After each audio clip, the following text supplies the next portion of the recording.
හරි.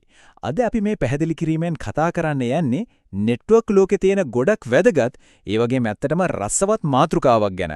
ඒ තමයි SNMP. එහෙමත් නැත්නම් Simple Network Management Protocol. ඔයාලා කවදා හරි හිතලා තියෙනවද මේ ලෝකේ පුරා තියෙන ලක්ෂ ගණන් routers, servers, switches කිසිම අවුලක් නැතුව එකට වැඩ කරන්නේ කොහොමද කියලා? මේ හැමදේම පාලනය කරන ඒ කියන්නේ මේ සංකීර්ණ නෙට්වර්ක් ලෝකෙට පිළිවෙලක් ගෙන විශ්වීය භාෂාව තමයි මේ SNMP කියන්නේ. ඉතින් අපි බලමු මේක ඇතුලේ ඇත්තටම මොනවද වෙන්නේ කියලා. මේ තියෙන්නේ අද අපි කව කරන්න යන ප්‍රධාන මාතෘකා ටික.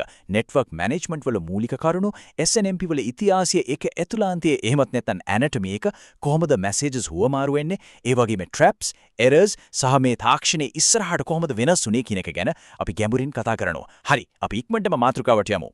අපි පළවෙනි කොටස තමයි Network Management Fundamentals. අපි බලමු ජාල කළමනාකරණය කියන එකේ පදනම මොකක්ද කියලා. නෙට්වර්ක් මැනේජ්මන්ට් එහෙමත් නැත්නම් ජාල කළමනාකරණය කියන්නේ නිකන්ම වයර් ටිකක් ගහලා කනෙක්ට් කරන එක නෙවෙයි. මේක ප්‍රධාන කුළුණු හතරක් මත රැඳිලා තියෙනවා. ඒ තමයි ඔපරේෂන්, ඇඩ්මිනිස්ට්‍රේෂන්, මේන්ටනන්ස් සහ ප්‍රොවිෂනින්. සරලවම කිව්වොත් පද්ධතියක් දිනපතා සුමටව දුවවන්න එක, යූසර්ස්ලා සහ සම්පත් පාලනය කරන එක, දෝෂ ආවම ඒවා හදාගන්න එක සහ අලුත් දේවල් ජාලයට අවශ්‍ය විදියට එකතු කරන එක. මේ කියන දේවල් හතර හරියට උනේ නැත්නම් මුළු සිස්ටම් එකම කඩාගෙන වැටෙන්න පුළුවන්.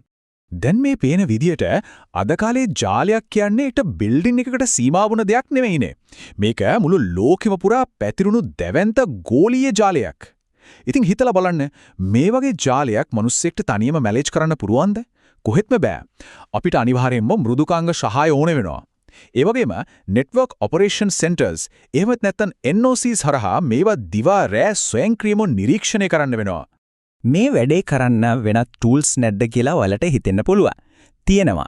command line interface එහෙමත් නැත්නම් CLI, custom XML වගේම CMIP, netconf වගේ දේවලුත් පාවිච්චි කරන්න පුළුවන්. හැබැයි මෙතන ලොකු ප්‍රශ්නයක් තියෙනවා. මේව පාවිච්චි කරන්න ගියාම ගොඩක් වෙලාවට කස්ටම් වැඩ. ඒ කියන්නේ ආදාළ උපාංගයටම විශේෂිත වුණ කේත ලියන්න වෙනවා. එක බ්‍රෑන්ඩ්ස් වල උපාංග එකට වැඩ කරවන්න ගියන මේක මහවදයක්. අන්න ඒ නිසයි මුළු ලෝකෙටම පොදු හැමෝටම තේරෙන එක ස්ටෑන්ඩඩයිස් ප්‍රොටෝකෝල් එකක් අපිට අනිවාර්යයෙන්ම ඕන වෙන්නේ. දැන් අපි දෙවෙනි කොටසට යමු. මේ කියන පොදු භාෂාව එමත් නැත්නම් SMMP හැදුනේ කොහොමද? ඒක ඉතිහාසය මොකක්ද කියලා අපි පොඩ්ඩක් බලමු. මේ ප්‍රකාශය දිහා බැලුවොත් ඔයාලට තේරෙනවා ඇයි මේක මෙච්චර වැදගත් වෙන්නේ කියලා. එකම නෙට්වර්ක් එකක එක කම්පැනි වලින් හදපු උපාංග තියෙන්න පුළුවන්. මේකට අපි කියන්නේ heterogeneous environment එකක් කියලා. ඉතින් මේ පොදු භාෂාවක් තිබුණේ නැත්නම් නෙට්වර්ක් ඉංජිනේරුවන්ට වෙන්නේ නෙට්වර්ක් එක මැනේජ් කරනවා වෙනුවට අර එක උපාංගවලට කතා කරන්න අලුත් ක්‍රම හද ඉන්නයි. ඒ කියන්නේ වෙන විදිහට කිව්වොත් රෝදය ආයමත් මුලින් ඉඳන් හොයාගන්නවා වගේ තීරුමක් නැති වැඩක්. මේකේ පරිණාමය වුණේ හරිම වේගෙන්. 1983 දී TCP/IP ආවට පස්සේ අන්තර්ජාලය කියන සංකල්පය පුදුම වේගකින් ව්‍යාප්ත වුණා. ඒ එක්කම 1987 දී SNNGMP ඒ කියන්නේ Simple Gateway Monitoring Protocol එක යෝජනා වුණා. හැබැයි නෙට්වර්ක් ලෝකෙට ඊට වඩා සංවර්ධිත දෙයක් ඕනේ වෙන නිසා හරියටම 1989 දී තමයි SNMP කියන එක ගෙනාවේ. බලන්න ඒකේ සාර්ථකත්වය කොච්චරද කියනවනම් 1999 වෙනකොටම මේක ලෝක සම්මත ස්ටෑන්ඩඩ් ප්‍රොටෝකෝල් එකක් බවට පත් වෙලා ඉවරයි. හරි, තුන්වෙනි කොටසෙන් අපි බලමු මේ SNMP එක ඇතුලේ මොනවද තියෙන්නේ, ඒකේ ආකෘතිය එහෙම නැත්නම් ඇනටොමි එක කොහොමද කියලා. මේක හරියටම තේරුම් ගන්න අපි මේ ක්‍රියාවලිය කාර්යාලයකට සමාන කරමු. මෙතන ප්‍රධාන චරිත දෙකක් ඉන්නවා. එකක් තමයි NMS එහෙමත් නැත්නම් Network Management Station එක. මේක හරියටම ප්‍රධාන කාර්යාලයේ ඉන්න ලොක්කා වගේ. එයා තමයි අණ දෙන්නේ මුළු පද්ධතියම නිරීක්ෂණය කරන්නේ. අනිත් චරිතය තමයි ඒජන්ට්. ඒජන්ට් කියන්නේ අර අපේ නෙට්වර්ක් එකේ තියෙන රවුටරේ, ස්විච් එකේ, එහෙමත් නැත්නම් සර්වර් එකේ ඇතුළම ඉන්න ප්‍රාදේශීය මැනේජර්. එයා තමයි තමන්ගේ උපාංගයේ වෙන හැමදේම ගැන තොරතුරු එකතු කරගෙන ලොක්කා ඉල්ලුවම දෙන්න ලෑස්ති කරගෙන ඉන්නේ. එතකොට මේ ඒජන්ට් කොහොමද මේ තොරතුරු ගබඩා කරගන්නේ? අන්න එතනට තමයි MIB එහෙමත් නැත්නම් Management Information Base එක එන්නේ. මේක හරියටම අතිශයින් සංවිධානාත්මක ෆයිල් කැබිනට් එකක් කියලා හිතන්න. මේ කැබිනට් එකේ තියෙන හැම ලාච්චුවකටම හැම ෆයිල් එකකටම OID එහෙමත් නැත්නම් Object Identifier කියලා අංකයක් දීලා තියෙනවා. ඒ නිසා NMS ලොක්කාට අර ෆයිල් අංකය කිව්ව ගමන් ඒජන්ට් අපුරුවන් මුළු කැබිනට් එකම අවුස්සන්නේ නැතුව ඒ අදාළ තොරතුරු විතරක් හරියටම අරන් දෙන්න. අපේ හතරවෙනි කොටස තමයි Conversations and Message Flows. ඒ කියන්නේ මේ NMS locker සහ agent කොහොමද ජාලය හරහා කතා බහ කරන්නේ කියන එක. මේ පේන්නේ විදිහට network එකක් ඇතුලේ ලොකු කතාබහක් දිගටම සිද්ධ වෙනවා. මැනේජර් විසින් ඒජන්ට් කෙන් තොරතුරු ඉල්ලනවා.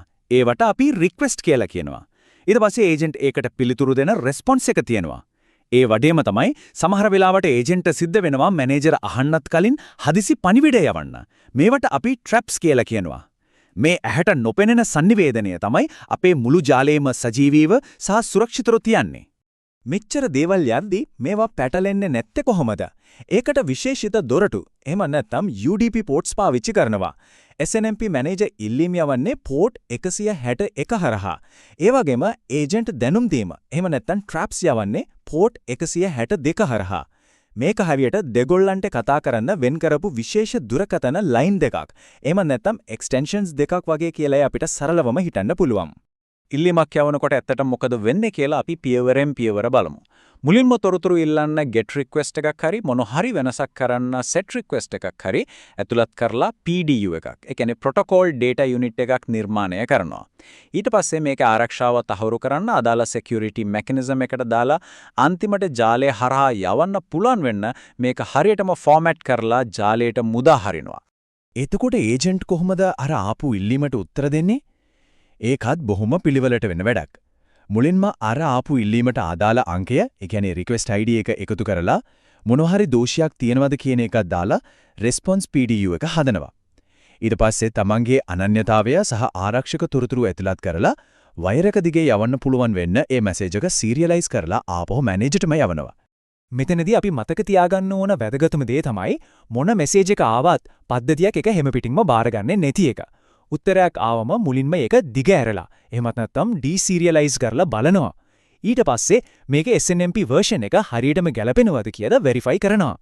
අතිශයින්ම වැදගත් පියවර තමයි community name එක සහ security details හරියටම තියෙනවද කියලා බලන එක. පොඩි හරි වෙනසක්, ඒ කියන්නේ access allowed නැත්නම් ඒ දත්ත එතනම ප්‍රතික්ෂේප වෙනවා. දැන් උනාලට පේනවා ඇති get response message එකක ඇතුලේ තියෙන view here. මේකේ ප්‍රධාන කොටස් විදිහට මුලින්ම request ID එක තියෙනවා. ඊළඟට මොන හරි අවුලක් වුණා නම් ඒක පෙන්නන error status සහ error index තියෙනවා. අන්තිමට අපි ඉල්ලපු again එම නැත්නම් variable bindings එකිනෙක පිළිවෙලට ගබඩා කරලා තියෙනවා. මේක ඊටම ක්‍රමානුකූල format එකක්. අපේ අවසාන කොටස section 5. මේකෙදී අපි කතා කරන්නේ errors, traps සහ කාලයත් එක්ක මේ තාක්ෂණය කොහොමද පරිණාමය වුනේ කියන එක ගැනයි. මැනේජර් කෙනෙක් තොරතුරු ඉල්ලුවාම හැම තිස්සෙම තේවල් හරියටම වෙන්නේ නැහැ.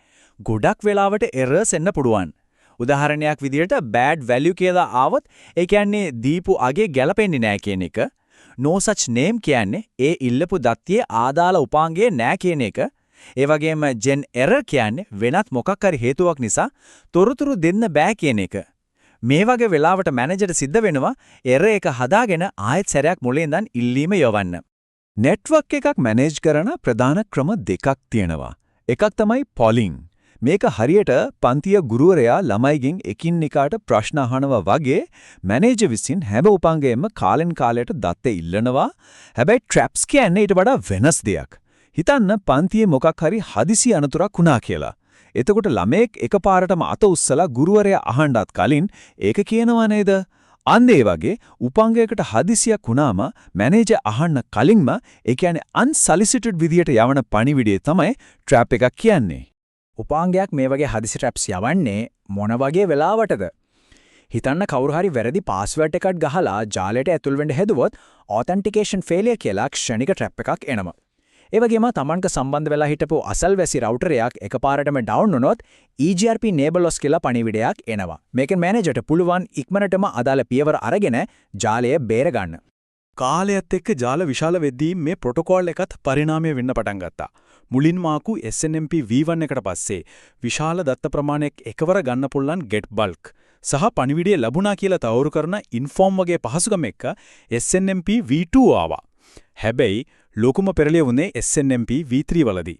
මේකෙදී ඊටමත් ප්‍රබල ආරක්ෂක පද්ධතියක් එක්ක SNMP engine එක හඳුන්වලා දුන්නා. මේ engine එක ඇතුලේ dispatcher, message processing subsystem, ඒ වගේම access control වගේ කොටස් ගොඩක් එකතු වෙලා මේ ක්‍රියාවලිය ගොඩක් දුරට ආරක්ෂිත වගේම කාර්යක්ෂම කළා. අවසාන වශයෙන් මේ ප්‍රශ්නය ගැන පොඩ්ඩක් හිතලා බලන්න. අද වෙනකොට ලෝකේ වටේ මිලියන ගණනක් උපාංග තියෙනවා. ඉතින් මේ හැම එකකින්ම දිගටම පෝලිං කරලා දත්ත එකතු කරන එකයි අර වගේ හදිසි ට්‍රැප්ස් ෂණිකව මැනේජ් කරන එකයි අනාගතයේදී අපි කොහොම සමබර කරගන්නේ විද? මේක තමයි නෙට්වර්ක් ඉංජිනේරුවන්ට තියෙන ලොකුම අභියෝගය. ඉතින් මේ ගැන හිතන ගමන් අද අපි මේ පැහැදිලි කිරීම මෙතනින් අවසන් කරනවා. නෙට්වර්ක් මැනේජ්මන්ට් ගැන තවත් ගැඹුරින් හොයන්න මේක ඔයාලට හොඳ ආරම්භයක් වෙන්න ඇති කියලා මම හිතනවා. යලිත් මේ වගේම රසවත් මාතෘකාවකින් හමු වෙමු.